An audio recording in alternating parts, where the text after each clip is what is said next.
Plastic నిషేధంపై greater Visakha మహానగరపాలక సంస్థ ఇచ్చిన పిలుపు ఏ రకంగా పనిచేస్తుంది? ప్రజల్లో ప్లాస్టిక్ వాడకాన్ని నిషేధించాలనే స్పృహ ఎంతవరకు ఉంది? ఒకసారి ప్రజలను అడిగి తెలుసుకుందాం. వాళ్ళు ఎంతవరకు ప్లాస్టిక్ని అవాయిడ్ చేస్తారో వారి మాటల్లోనే విందాం.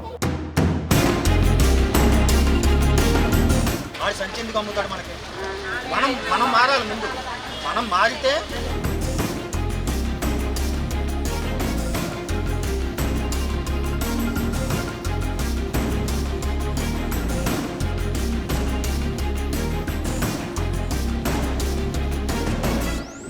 ప్లాస్టిక్ నిషేధం చాలా అవసరం కదా. ఇంట్లో యూజ్ చేయట్లేదు యాక్చువల్లీ. అన్ని క్లాత్స్, పేపర్ బ్యాగ్సే వాడుతున్నాము. మ్యాక్సిమం అవే వాడుతున్నాము. పాల ప్యాకెట్లు కూడా అదే వేస్ట్ సపరేట్గా ఉంటుంది కదా, దాంట్లో వేస్తాం. ఎంత అవసరం అండి ప్లాస్టిక్ నిషేధించిన ఈ కాలంలో? చాలా ఇంపార్టెంట్. ఎన్విరాన్మెంట్ బాగా పొల్యూట్ అవుతుంది కదా, చాలా అవసరం. ఫ్యూచర్ జనరేషన్స్కి మెయిన్ తెలియాలి మనకన్నా. యానిమల్స్ కూడా ప్రాబ్లమే కదా. బీచ్ మెయిన్ పాడైపోతుంది కదా, సముద్రం పాడైపోతుంది. అది పాడైపోతే ఇంక మనకి ఇంకేం ఉండదు. స్కూల్స్లో కూడా బీచ్ క్లీనింగ్ కూడా పెట్టారు. పిల్లలు వెళ్ళారు, బీచ్ క్లీన్ చేస్తున్నారు. ప్లాస్టిక్ వాడొద్దని. బాటిల్స్ కూడా అలో చేయట్లేదు. స్టీల్ బాక్సెస్ అవే వాడుతున్నారు. 100% నిజం. అది మనం ప్రొడక్ట్ చేసుకోకపోతే ఇన్ ఫ్యూచర్ టర్మ్స్లోని ఇంకా మన ఫ్యూచర్ జనరేషన్కి చాలా ప్రాబ్లం వస్తుంది. 100%, 1000% we should eradicate plastic usage అని. దానివల్ల ఎంత అనర్థం జరుగుతుంది సార్? అది నాకు కరెక్ట్గా నాకు తెలియదండి ఎంత అనర్థం జరుగుతుంది. కాకపోతే పేపర్లో చదివిన దాన్ని బట్టి చాలా చాలా చాలా జరుగుతుంది. వెరీ స్ట్రింజెంట్ రూల్స్ తీసుకురావాలండి. స్ట్రింజెంట్ రూల్స్ అసలు they should not allow any plastic usage. పక్కన పెడితే ఓకే, వాళ్ళు ప్రమాణం చేసుకుని నేను ప్లాస్టిక్ వాడనుకుంటే మార్పు మంచిగా వస్తుంది కదా. చాలా బాగా వస్తుందండి. అందుకే నేను అది ప్లాస్టిక్ వాడను. అలాగే ఎక్కడైనా పేపర్ కవర్ మందుల షాప్లో వెళ్ళినా లేదంటే పేపర్ కవర్లు ఇస్తారు కదా, అది కూడా కవర్ తీసుకోనండి. అలాగే తర్వాత ఇప్పుడు పెట్రోల్ బంక్లో వెళ్ళినప్పుడు పేపర్ స్లిప్ ఇస్తాడు, అది అవసరం లేదు మనకి. అది కూడా నేను తీసుకోనమాట అండి. ఎందుకంటే ఎన్వైరన్మెంట్కి పేపర్ అంటే ఎన్వైరన్మెంట్కి ప్రాబ్లం వస్తుంది కదా, ట్రీస్ కట్ చేస్తారు కాబట్టి అలాగా చేస్తాను. చాలా అవసరం కదా. ప్లాస్టిక్ తీసేయాలండి.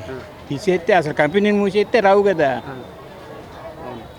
అంటే ఎవరికి వాళ్ళు విజ్ఞతగా నేను ప్లాస్టిక్ బ్యాన్ చేస్తాను అనుకోవడం తప్పలేదు కదా. తప్పలేదు. మొదలైతే మంచిదా? అవును, తప్పలేదు. బ్యాన్ చేస్తే మంచిది. ఎవరికి వాళ్ళు బ్యాన్ చేస్తారు.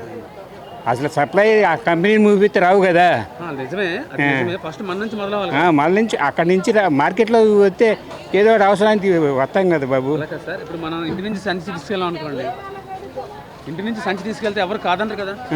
ఎవరు కాదండి. అవును, ప్లాస్టిక్ వాడమని ఎవరు బలవంతం చేయట్లేదు. అవును, వాడమని ఎవరు మన నుంచి మొదలైతే. అవును, మన నుంచే మొదలవ్వాలి. మనం తీసుకెళ్ళకుండా ఉంటే గుడ్డ సంచి ఇస్తే వాళ్ళే పోస్తారు. మీరు పాటిస్తారు ఫస్ట్ నుంచి మేము ఈ సంచులే చేస్తాం.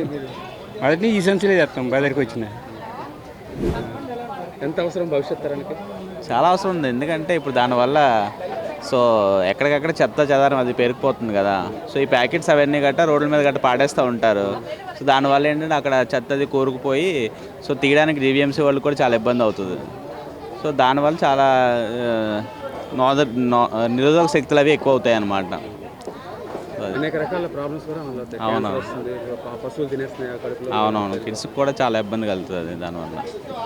ప్లాస్టిక్ వైపు ఎందుకు మొగ్గు చూపుతున్నారంటే చీప్, కాస్ట్లో చీపు, తొందరగా ఎక్కడ పడితే అక్కడ కొనేయడం వాడడం జరుగుతుంది.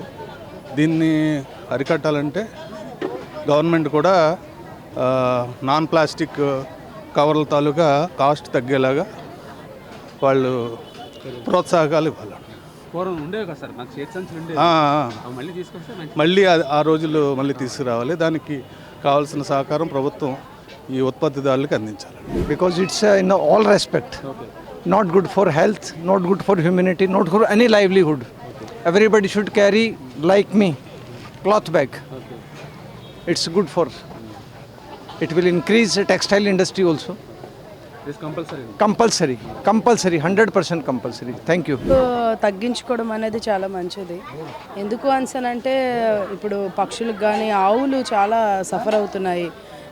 అండ్ అవన్నీ చూసుకుంటే మీకు భూమి ఉంటుంది కదా, వాటికి మీరు తవ్వుతున్న కొద్దీ ప్లాస్టిక్స్ వస్తున్నాయి. మనం భూమి వనరులు కూడా కోల్పోతాం. రేపు పొద్దున్న అనే రోజు చెట్టు ఎదగాలంటే మట్టి కావాలి కదా, మట్టి అంతా ప్లాస్టిక్ అయిపోతుంది. సో అందుకని ప్లాస్టిక్స్ చాలా వరకు తగ్గించేసుకోవడం బెస్ట్. ఈ క్లాత్ బ్యాగ్స్ అట్లాంటివి ఉంటాయి, ఇలాంటివి కొన్ని అంటే ఒక సంవత్సరానికి ఈ మాత్రం ప్లాస్టిక్ అని ప్రతి ఫ్యామిలీ పెట్టుకొని వాటిని వాష్ చేసుకొని రీయూస్ చేసుకుంటే చాలా మంచిది. అంటే ప్లాస్టిక్ లేకుండా ఉండదు కదా. ఇప్పుడు పాల ప్యాకెట్లు ఇవన్నీ రావాలంటే అవే వస్తాయి. పూర్వం ఏంటంటే ఆ పాల ప్యాకెట్లు కలెక్ట్ చేసుకోవడానికి మనుషులు వచ్చి తీసుకువెళ్ళేవారు. ఇప్పుడు అట్లా ఉండటం లేదు. తీసుకువెళ్ళి అన్ని డస్ట్బిన్లో తోసేస్తున్నారు. అవన్నీ వెళ్ళిపోయి వాటర్స్ వెళ్ళే హోల్స్లోని స్టక్ అయిపోవడం, దానివల్ల డ్రైనేజ్ సిస్టమ్స్ అన్నీ కూడా పోతున్నాయి. ఫస్ట్ ఆఫ్ ఆల్ ప్రతి మనిషి కూడాను ఆ ప్లాస్టిక్ వినియోగం తగ్గించేసుకుంటేనే మంచిది. నేను నా పరంగా ఏంటంటే మనకి ఇప్పుడు మీరు వాతావరణం చూస్తున్నారు కదా, ఈ వాతావరణానికి 2 మేజర్ అనమాట. ఫస్ట్ ఏంటంటే పవర్ కన్జంప్షన్, ఏసీస్ వినియోగం ఎక్కువైపోయింది. ఏసీస్ ఎందుకు వినియోగం ఎక్కువైపోయిందంటే ఎండలు ఎక్కువైపోతున్నాయి. ఎండలు ఎందుకు ఎక్కువైపోతున్నాయంటే మీకు వాతావరణం కాలుష్యం ఇవన్నీ దెబ్బతినేస్తాయి. దానికి చాలా 90% రీజన్ ఈ ప్లాస్టికే. ఈ ప్లాస్టిక్ మీరు కంట్రోల్ చేసేసుకున్నట్లయితే ఎట్లా కంట్రోల్ చేసుకోవాలో ప్రతి మనిషి ఆలోచించుకోవాలి. నేనేం చేస్తున్నానంటే ఈ ప్లాస్టిక్ కవర్స్ అవి ఉంటాయి కదా, ఇవన్నీ కలెక్ట్ చేసుకొని రీయూస్ చేసుకుంటున్నాను మా ఇంటికి. ఇంకా ఎక్కువైపోతే అవి నేను ఇడ్లీ వాలాస్కి ఇట్లాంటి వాటికి నీట్గా ప్యాక్ చేసి వాళ్ళకి ఇస్తున్నాను అనమాట. వాళ్ళు మళ్ళీ రీయూస్ చేసుకుంటారు కదా అన్నట్లుగా చేస్తున్నాను. మ్యాక్సిమం నేనైతే నా వరకు నేను తగ్గించుకున్నాను ప్లాస్టిక్ యూసేజ్ అనేది. మా ఇంట్లో చాలా తక్కువ ఉంటుంది అనమాట. బెస్ట్ థింగ్ వేస్టేజ్ డంప్స్లో వేయడం అనేది కూడా చాలా ఇంపార్టెంట్. అది ఆ ప్లాస్టిక్ తగ్గిస్తే మన వాతావరణం చాలా వరకు మార్పులు చెందుతుంది. నిషేధించడం దట్స్ అ గుడ్ పాయింట్. అందరం కలిసి చేస్తేనే దానికి కట్టడం అంటూ జరుగుతుంది. ఎవరికి వాళ్ళు ఫస్ట్ ప్రమాణం ఆఫ్ కోర్స్ వి ఆల్ ఎవరికి వాళ్ళు ప్రమాణం చేసుకుంటే కంపెనీలు కూడా మూతపడతాయి. బట్ ఎవరైతే బ్యాన్ చేస్తున్నారో దాన్ని స్ట్రిక్ట్గా ఇంప్లిమెంట్ చేస్తే అవుతుంది.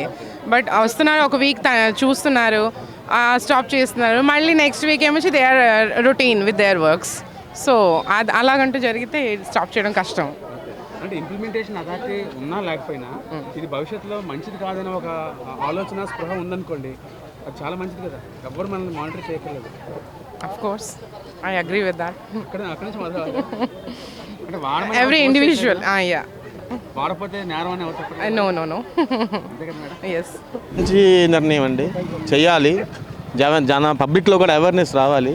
ఇప్పుడు మేమే వచ్చాము, రైతు బజార్కి వచ్చాము, మా ఓన్గా బ్యాగ్, క్లాత్ కవర్ బ్యాగ్ పట్టుకొచ్చి ఇప్పుడే కాదు ఎప్పుడు మేము అలాగే వస్తాం. ఆ కవర్స్ ఉన్నా లేకపోయినా మేము చేసేది అది. అలాగే ప్రతి పబ్లిక్లో కూడా అందరిలోనే అవేర్నెస్ రావాలి. అలాగే పాటిస్తే ప్లాస్టిక్ అనేది నివారించవచ్చు. శుభ్రంగా బాగుంటుంది, క్లైమేట్ అంతా బాగుంటుంది. మంచి టైంకి వర్షాలు వస్తాయి, మంచి టైంకి ఎండలు రావాల్సిన టైంకి ఎండలు వస్తాయి. పశువులు చాలా వరకు చనిపోతున్నాయి. ఆ చెత్త అంతా తీసుకెళ్ళి ప్లాస్టిక్ అంతా చెత్తలో వేస్తే అట్లకి తెలియక ఆ చెత్తలు తినేస్తున్నాయి. అవే తిరిగి పాలు మనం తాగేస్తున్నాం. అదండి, అది నివారిస్తే మంచిదండి. చాలా మంచి అవేర్నెస్ చేస్తుందండి గవర్నమెంట్. ఆవులు తింటున్నాయి, చాలా ఇబ్బందులు అవుతున్నాయి వాటికి. మనుషులకి తినలేదు కానీ మనుషులకి పట్టుకెళ్తున్న వాటికి అంటుకున్న బ్యాక్టీరియా పట్టు వల్ల వాటికి ప్రమాదాలు వస్తున్నాయి. చాలా చూసాం కదా మనం, కొన్ని పశువులు చనిపోతున్నాయి ఈ ప్లాస్టిక్ తినేసి అరక్క. అది నా సందేశం. అంటే భూమి కూడా పాడైపోతుంది కదా మరి. ఆటోమేటిక్గా లోపల పడిపోయి అసలు ఎరువు కన్నా ఈ ప్లాస్టిక్ ఎక్కువైపోయి నానాంశ పడుతున్నారు ఎరువులు పూర్తిగా లేక. అది నా మీరు పాటిస్తారా? తప్పకుండా. మరి ప్లాస్టిక్ పూర్తిగా చేస్తే బాగుంటుంది. అంటే థిక్ ప్లాస్టిక్ అన్నారు ఇది వరకు, కొంచెం వచ్చాయి, ఆ తర్వాత మళ్ళీ పల్చగా వస్తున్నది. థిక్గా ఉన్నది వస్తే తొందరగా దీంట్లో మెల్ట్ అయిపోతుంది భూమిలో అంటారు. కొన్ని రోజులు వాడారు, ఆ తర్వాత మళ్ళీ మామూలుగానే అయిపోయింది, మార్పు ఏమీ లేదు. ఉంటే కొంచెం సాయిల్ బాగుపడుతుంది. అది పూర్తిగా నిషేధిస్తే అది జరగట్లేదు. అది ఎవరి చేతిలో ఉందంటే మన చేతిలోనే ఉంది. కానీ ముందు కొండం మానడం కాదు, వీళ్ళు ఫ్రీగానే ఇస్తున్నారు, కొంటలేదు. మేము ఇవ్వము అని పూర్తిగా చెప్పేస్తే అలా కాదు. అంటే పబ్లిక్ షాపుల వాళ్ళు మేము ఈ బ్యాగ్ తెచ్చుకుంటే కానీ ఇవ్వము అని చెప్పేస్తే మాలాంటి వాళ్ళు బ్యాగ్ తీసుకుంటారు. వాళ్ళు ఇవ్వట్లేదు అని చెప్పి 1-2 సార్లు ఇబ్బంది పడినా మనం బ్యాగులు పట్టుకెళ్ళడం అలవాటు చేసుకుంటారు కస్టమర్లు. షాపుల వాళ్ళు ఇచ్చేస్తుంటే హ్యాపీగా బాగానే ఉందనుకుంటారు. అంటే వీళ్ళు బ్యాగ్ పట్టుకెళ్ళడానికి కూడా బద్ధకం అనమాట. చేతులు ఆడించుకుంటూ వెళ్ళిపోతారు, హాయిగా తెచ్చుకుని వచ్చేస్తారు. అదేమో మన క్యారీ బ్యాగుల కింద చెత్త వేసి డస్ట్బిన్లో పడేస్తారు. మరి వీళ్ళు ఇవ్వడం మానేస్తే వీళ్ళు తెచ్చుకోవడం మానేస్తారు. జీవీఎంసీ వాళ్ళు ప్లాస్టిక్ నిషేధించాలని చెప్పి ఒక నిర్ణయం చేశారు. కానీ మీ అభిప్రాయం ఏంటి? ఇది గవర్నమెంట్ తీసుకున్న నిర్ణయం చాలా మంచి నిర్ణయం అండి. ఇది అందరికీ కూడా ఆరోగ్యదాయము. మేము కూడా స్ట్రిక్ట్గా పాటిస్తామని చెప్తున్నాం. మేము పక్కనే అత్యంత సముదాయంలో ఉంటాం. మేము కూడా అలర్ట్ చేసి మాది ఒక స్కూల్ మాట మా పిల్లలు కూడా తెలియజేసి డెఫినెట్గా గవర్నమెంట్ అనుకున్నది మేము కూడా సక్సెస్ చేస్తామని. ప్లాస్టిక్ అనేది ఇప్పుడు క్యాన్సర్ రేటు రోజు రోజుకి పెరిగిపోతామని చూస్తున్నామని తెల్లారు లేచేటప్పటికి ఈ ఏజ్ ఈ వయసుతో సంబంధం లేకుండా క్యాన్సర్ అనేది ప్రతి ఒక్కరిలోనే వ్యాపిస్తుంది. మెయిన్ కారణం డాక్టర్స్ అందరూ చెప్పేది ప్లాస్టిక్ వాళ్ళని చెప్తున్నారు. తప్పకుండా మేము పాటిస్తామని అందరితో పాటింపజేస్తామని కూడా నేను తెలియజేస్తున్నాను. జూట్ అయినా క్లాత్ అయినా వాడాలని అందరికీ మేము తెలియజేస్తామని మేము కూడా పాటిస్తామని తెలియజేయడం సంతోషిస్తున్నాం. Thank you so much. Absolutely very much necessary. చాలా అవసరం. ప్లాస్టిక్ చాలా ఫ్రీగా ఇచ్చేస్తున్నారు. ప్లాస్టిక్ ఎక్కడ పడితే అక్కడ వాడేస్తున్నారు. ఆ మధ్యన ఆపారు, ఇప్పుడు మళ్ళీ మొదలైపోయింది. Definitely it has to be stopped. Public participation చాలా అవసరం ఉంటుంది గవర్నమెంట్. అబ్సల్యూట్లీ. అందరూ they should bring their own bags, use it. Plastic అసలు వాడకూడదు. క్లాత్ బ్యాగ్ తీసుకొచ్చి ఎస్ చూపించండి. ప్లాస్టిక్ ఖచ్చితంగా నిషేధించాలండి. ఎందుకంటే అది ఎన్విరాన్మెంటల్ పొల్యూషన్ కదా. At the same time government jute బ్యాగ్స్ని కానీ క్లాత్ బ్యాగ్స్ని కానీ సబ్సిడైజ్ రేట్లో వచ్చేలాగా నియంత్రణ చేయాలి. అది ఇవ్వకుండా ప్లాస్టిక్ బ్యాగ్ మీరు ఆపేయడం మూలన సాధారణ జనానికి అసలు అర్థం కావట్లేదు. మీరు ఇది వాడుకలో తీసుకెళ్తే కొంత అర్థం చేయగలం వాళ్ళకి. నెక్స్ట్ ప్లాస్టిక్లో కూడా కొంత థిక్నెస్ అనేది ఉంటుంది. తక్కువ థిక్నెస్ ఉన్నవి ఎన్విరాన్మెంట్లో కలిసిపోతాయి, భూమిలో కలిసిపోతాయి. గట్టి ప్లాస్టిక్లు కలవటం లేదు. సో దానిలో కొంచెం పరిశోధన చేసి సరైన అది అంటే బయోడిగ్రేడబుల్ బ్యాగ్స్ని మీరు కనుక ఇవ్వగలిగితే అందరూ వాడతారు. జూట్ బ్యాగ్స్ని ఎందుకు ఆపేశారో అర్థం కావట్లేదు. అఫోర్డబుల్ రేట్స్ లేవు. దయచేసి గవర్నమెంట్ అది సప్లై చేస్తూ దీన్ని ఆపమని చెప్పండి. అంతేగాని ఉత్తినే తీసుకుంటే నిరుపయోగమే. అంటే ఎవరికి వాళ్ళు ఇంటి దగ్గర నుంచి క్లాత్ సంచులు తీసుకెళ్తే క్లాత్ సంచులు అమ్ముతున్నారు కదా? అమ్ముతున్నారండి. అఫోర్డబుల్ రేట్లలో లేవు. ప్లాస్టిక్ సంచులు వచ్చినంత దీనిగా లేవు. దీంట్లోనే పలచవి థిక్నెస్వి మీరు ఇంట్రడ్యూస్ చేసి ఎవరికి కావాల్సిన అవసరాల ప్రకారం వాళ్ళు కొనుక్కుంటుంటారు. కాస్ట్లీ బ్యాగ్ ఉందో అనుకోండి, ఇది 70 రూపాయలు 100 రూపాయలు ఉంటుంది. అది లాంగ్ లైఫ్ వస్తుంది. అలాగే షార్ట్ది కూడా మీరు ప్రొవైడ్ చేస్తారు. యూజ్ అండ్ త్రోలో కూడా మీరు చేయవచ్చని నేను అనుకుంటున్నాను. బయోడిగ్రేడబుల్వి చూడండి, నాన్ బయోడిగ్రేడబుల్వి డిస్కరేజ్ చేయాలి, డెఫినెట్గా చేయాలి. ఎందుకంటే మన ఫ్యూచర్ జనరేషన్కి మనం అందించేది ఏంటి చెప్పండి? చక్కటి ఎన్విరాన్మెంట్ అందించాలి. అదే నా ఉద్దేశం.